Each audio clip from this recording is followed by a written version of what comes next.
Hey y'all, it's the holidays. Before we get going with our story for today, I just want to say thank you so much for listening to Consolation Prize this year.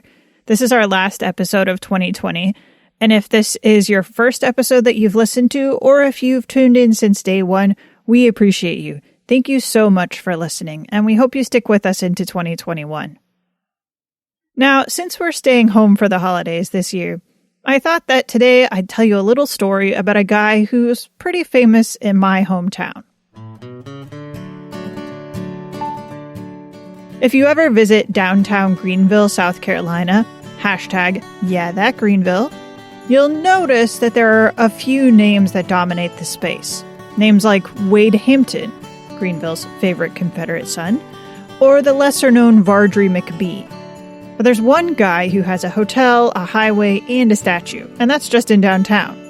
His name is Joel Roberts Poinsett. I'm Abby Mullen, and this is Consolation Prize, a podcast about the history of the United States and the world through the eyes of its consuls. In this special holiday mini-episode, we're going to be talking about Joel Poinsett, who was a consul among the many other things that he did. Now, I'm not at home in Greenville for Christmas this year, but my sister Aria is, so I sent her on a scavenger hunt to find all the places that he turns up. There are two big Poinsett markers in downtown Greenville, a hotel and a statue. Here's the Westin Poinsett. They have like a restaurant that's attached. Oh, right. Oh, wait, go back. What is that restaurant called? Joel's Java. That is hilarious, actually, That's because really I assume the Joel that's being referred to there is, in fact, Joel Poinsett. So we found a plaque and a portrait in the hotel, but the statue is the real tourist draw. There's your friend, Mr. Poinsett. Oh, excellent. Let's go talk to him. Well, he's getting his picture taken by some other people, so. In fact, there were so many people around the statue, even in COVID times, that it was actually almost impossible for Aria to get close to the plaque. Do you guys want me to take a picture of all of you? Would you mind? Okay. Yeah. Give me just a second, Abby. Sure.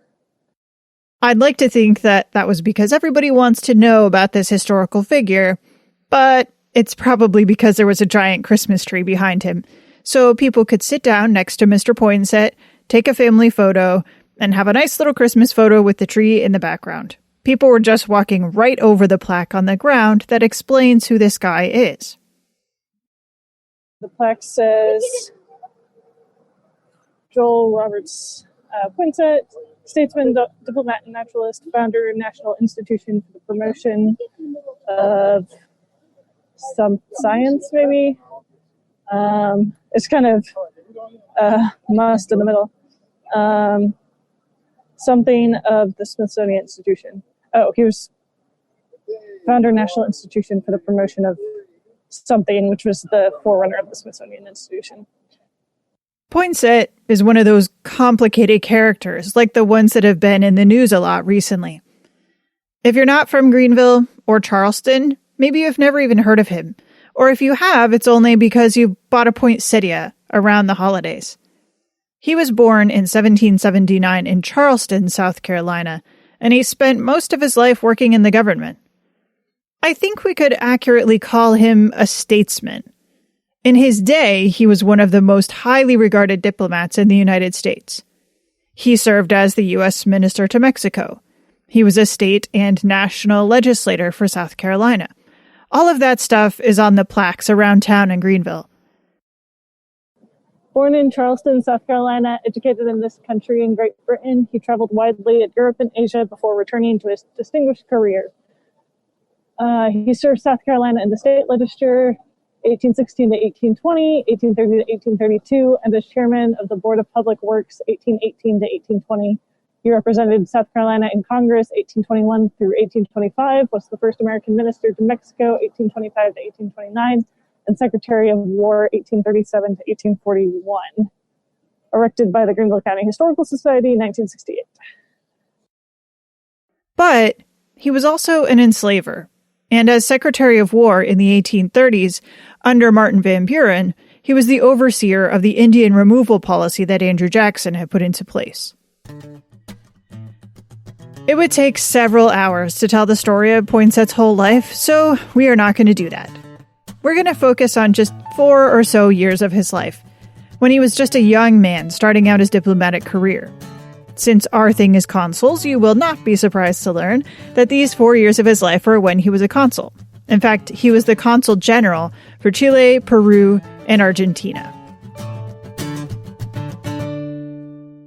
When Poinsett first went to South America, he didn't actually go as a consul. He was posted by President James Madison to be a special agent in South America, keeping an eye on the political situation there. The Spanish colonies in South America had begun to look toward independence, and many of them were in revolution. So Poinsett was there to keep an eye on those revolutions. Poinsett did keep an eye on things. He traveled through Argentina and into Chile when he arrived in South America in 1811. The Chilean revolutionaries were mostly happy to see him, but the Spanish, French, and British agents in the area thought he was up to no good. And they might have been right. By 1812, President Madison changed his status from special agent to consul general. Now, you might remember that both ends of a mission need to agree in order for a consul to be accepted. We talked about that in our bonus episode.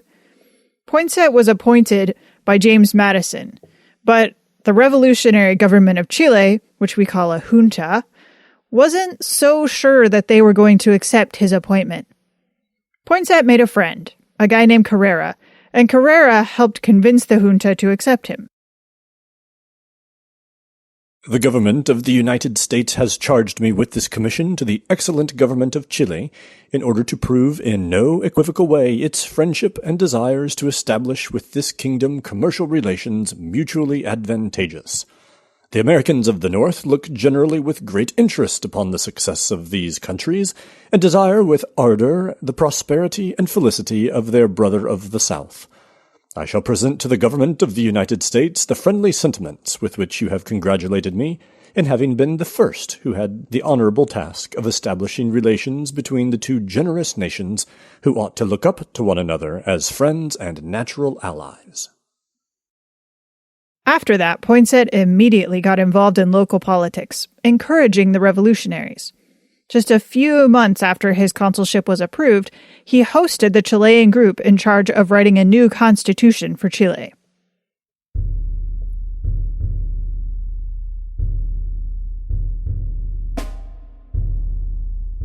While revolution was swirling in South America, war was also breaking out in the United States.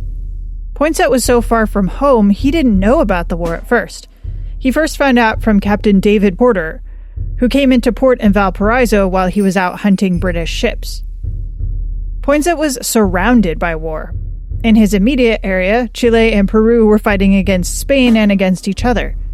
The United States and Great Britain were at war now too, and that conflict affected even this remote location. Poinsett really wanted to fight. He wanted a commission in the U.S. Army more than anything. But he couldn't get that now when he was in South America. So, since he couldn't get involved in the War of 1812, Poinsett got involved in the Chilean War instead. In 1813, Poinsett learned that Americans had been caught in the crossfire in the revolutionary conflicts in the area. 11 American whale ships had been captured by the Peruvian royalist military in the Bay of Concepcion and were being held in Callao. Poinsett didn't think official channels would be able to get these whalers released, and he didn't want to wait for orders anyway. So he joined Carrera's army as a general to go attack the Peruvian occupying force and free the American whalers. Poinsett was material to the Chilean victory at the Battle of San Carlos before he was able to release the American whalers at Talcahuano. They were quite surprised to find an American there helping them. Just so we're clear, joining another country's army in order to help Americans is not in the script for consuls. Definitely not part of their official duties. But no one really actually seemed to be too mad at him. Maybe if things had gone another way, it would have been different. But since the mission was successful, no one really cared. Poinsett actually served for several months of 1813 in the Chilean army. He defended his actions by arguing that seizing American ships made Peru the enemy. And since he didn't have any other instructions from the State Department, this seemed like the only way to get those Americans released. This is what we might call going above and beyond the call of duty. These actions were the high point for the Chilean rebels. Within a few months, their fortunes had turned and things started going badly for them.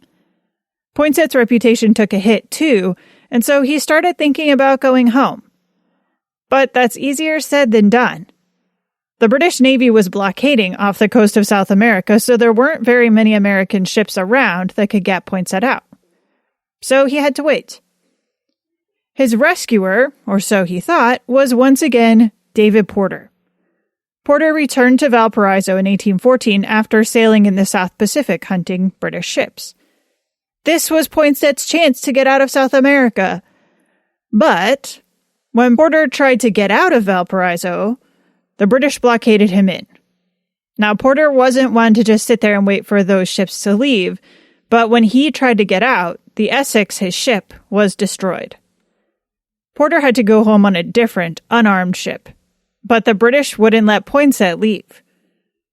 By this point, though, Poinsett was not really welcome in Chile anymore either, even by the junta. The British influence in the area had turned to them against him. He couldn't go home on the sea because the British were still there, so he had to travel overland to Buenos Aires before he could find a Portuguese ship that would take him home. He arrived in Charleston in May of 1815, where the war with Great Britain was already over, and he'd missed it. Thus ended Joel Poinsett's consular career. He wrote a lot of letters home about the people, the climate, the flora and fauna of South America, in between meddling in the politics and fighting for foreign countries. This wasn't the end of his political career. He served in the South Carolina legislature, and then he was the minister to Mexico, where he described for science the flower that now, in English at least, bears his name, poinsettia.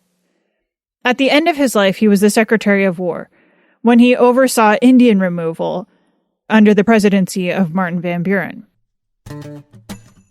Poinsett's name is associated with two things in my mind: Greenville, South Carolina, and a Christmas flower. But his life is much more complicated in both its good and bad moments, and he's certainly a consul worth studying. Maybe someday we'll do a full episode on him. In the meantime, have a great holiday. We'll be taking a little break over the holidays, and we'll be back on January 26th when we're heading to Jerusalem to talk about Americans' obsession with the Holy Land.